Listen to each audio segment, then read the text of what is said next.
बच्चों, आपका इस चैनल में स्वागत है।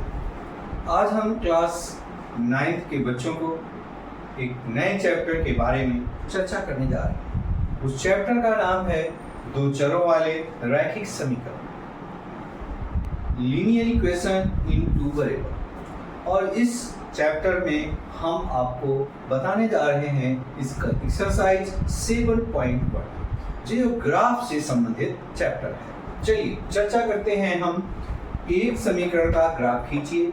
यदि फर्स्ट x बराबर 0 y बराबर 4 समीकरण का एक हल है, हमें इसका ग्राफ खींच करके दिखाना है। तो हम सबसे पहले ग्राफ बनाएंगे। ये आपका है x अक्ष, x एक्सिस, और ये आपका है y एक्सिस।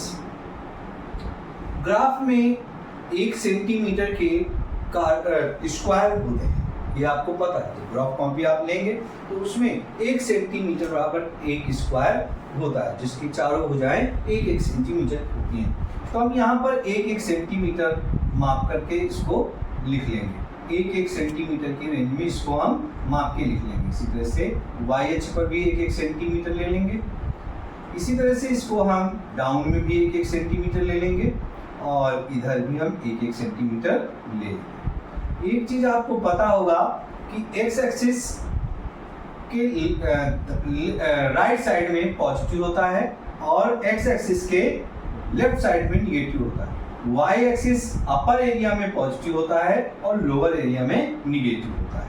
इसीलिए यहाँ पर जो पॉइंट बनता है, ऑलरेडी पहले भी हम एक्सप्लेन कर चुके हैं, यहाँ पे दोनों ही पॉइंट प्लस होते हैं, और यहाँ पर आपका प्लस कामा माइनस होता है, और यहाँ पर आपका दोनों ही माइनस होते हैं, माइनस कामा माइनस, और यहाँ पर आपका माइनस कामा प्लस होता है। चलिए अब हम इस क्वेश्चन पे चर्चा करते हैं। क्वेश्चन है x बराबर 0 y बराबर 4। अब हम बात करते हैं x बराबर 0। तो x बराबर 0 का मतलब होता है x एक्सिस। यहाँ पर x एक्सिस का कोई वैल्यू नहीं, x बराबर 0, y की वैल्यू दी गई है y बराबर 4, वो भी प्लस है, धनात्मक है, इसलिए अपर जाएगा। तो पहला, दूसरा, तीसरा, चौथा, ये जो पॉइंट बनेगा, ये पॉइंट आपका बन जाएगा 0,4। ये पॉइंट क्या बन जाएगा?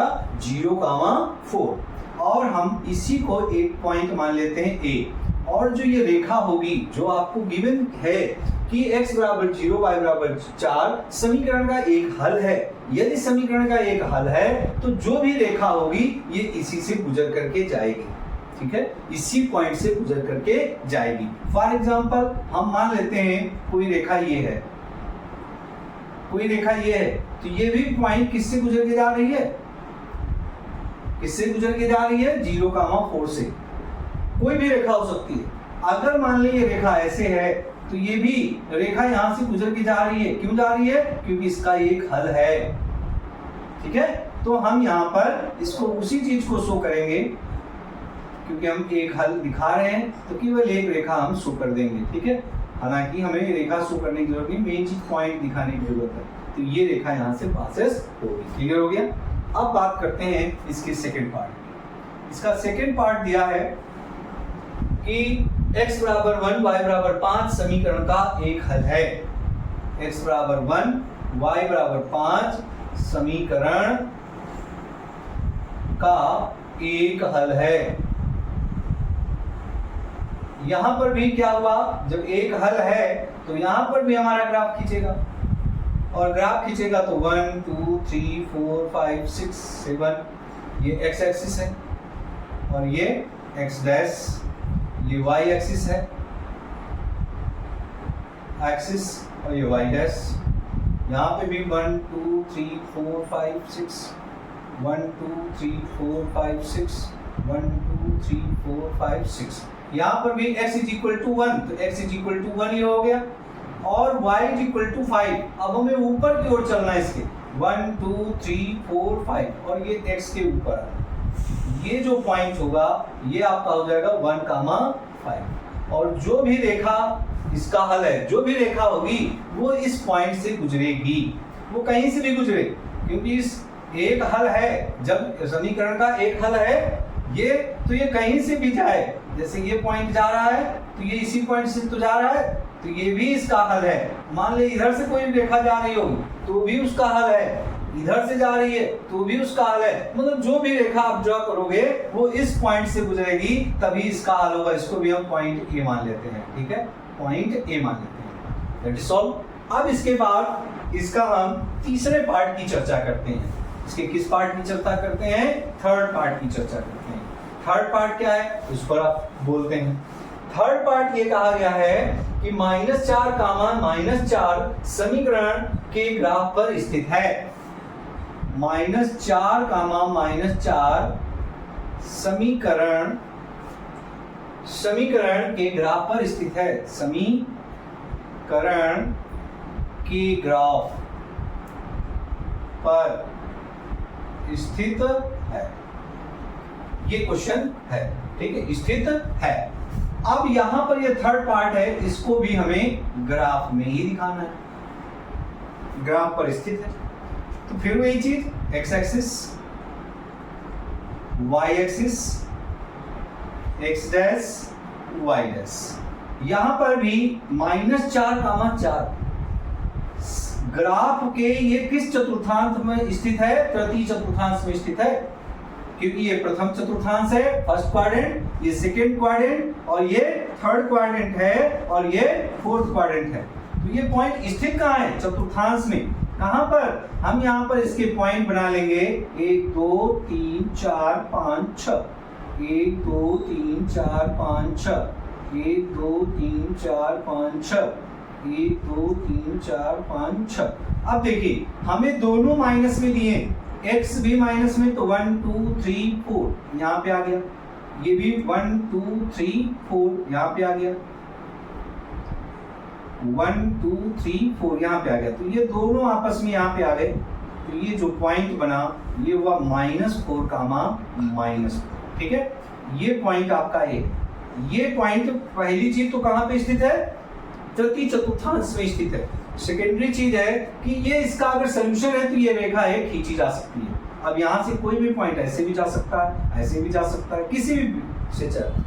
अगर ये हल है, क्योंकि हल नहीं कहा गया, इसमें कहा गया कि -4 -4 समीकरण के ग्राफ पर स्थित है। तो समीकरण के ग्राफ पर ये स्थित है। तो ग्राफ पर कहां पर स्थित है? तृतीय चतुर्थांश पर स्थित है। ग्राफ में कहां पर स्थित है? तृतीय चतुर्थांश पे स्थित है। अब हम बात करते हैं क्वेश्चन नंबर 4। फोर्थ पार्ट क्या कह रहा है, इस पर ध्यान दें। फोर्थ पार्ट ये कह रहा है कि रेखा क्या है? रेखा y - 2x = 4 और अक्षों के निर्देशांक के द्वारा, और अक्षों के निर्देशांक के द्वारा, अक्षों के निर्देशांक के द्वारा निर्मित त्रिभुज का क्षेत्रफल, निर्मित क्या है? निर्मित त्रिभुज का क्षेत्रफल, त्रिभुज का क्षेत्रफल, त्रिभुज का क्षेत्रफल पूछ रहा है। कैसे निकालेंगे? सबसे पहले हमें फिर से ग्राफ खींचना है। क्या खींचना है? ग्राफ खींचना है। 1 2 3 4 5 6 7 8, 1 2 3 4 5 6 7 8, 1 2 3 4 5 6 7 8, 1 2 3 4 5 6 7 8। अब हमारे पास दिया क्या है ये ध्यान देना है। हमारे पास दिया है, इसके लिए हम इधर रफ कर लेते हैं।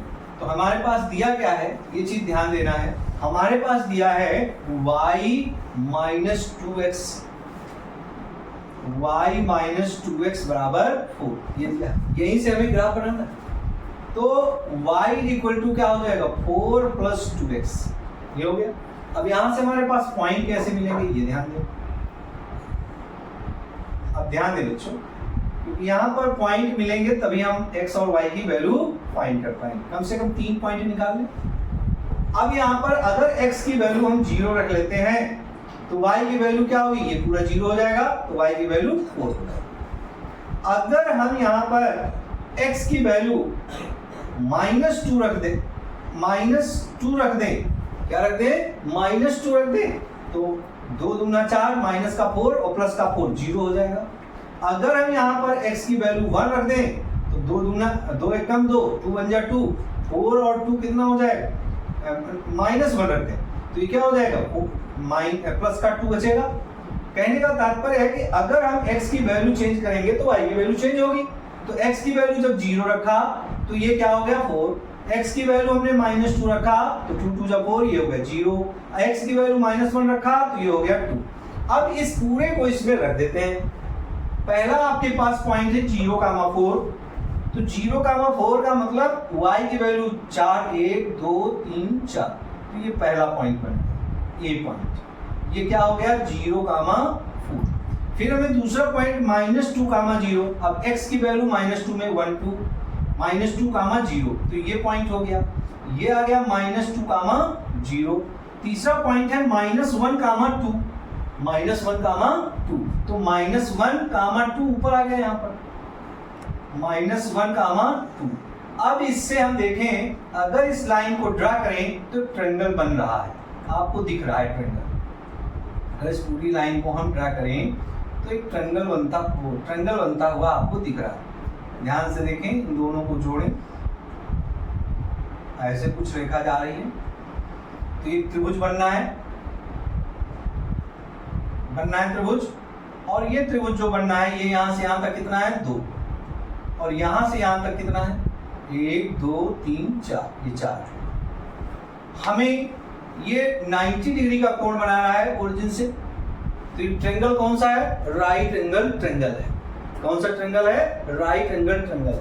यहाँ पे हमें दिया है ए बी और इसको हम ओ मान लेते हैं ओरिजिन, तो ओ त्रिभुज ए ओ बी का क्षेत्रफल चाहिए। क्या चाहिए, क्षेत्रफल, area of triangle A O B क्या होता है 1/2 आधार गुणे लंब। यहाँ पे आधार क्या है, बेस क्या है ओ बी, गुणे परपेंडिकुलर क्या है ओ ए। आपको मालूम है 1/2, यहाँ पे आपको ओ ए दिया है, ओ ए कितना दिया हुआ है 4, ओ बी दिया है 2, रख दो इसमें, ओ बी की वैल्यू 2, ओ ए की वैल्यू 4, 2 बन जा 2, 2 बन जा 2, तो बराबर कितना हो जाएगा 4 बन जा 4 वर्ग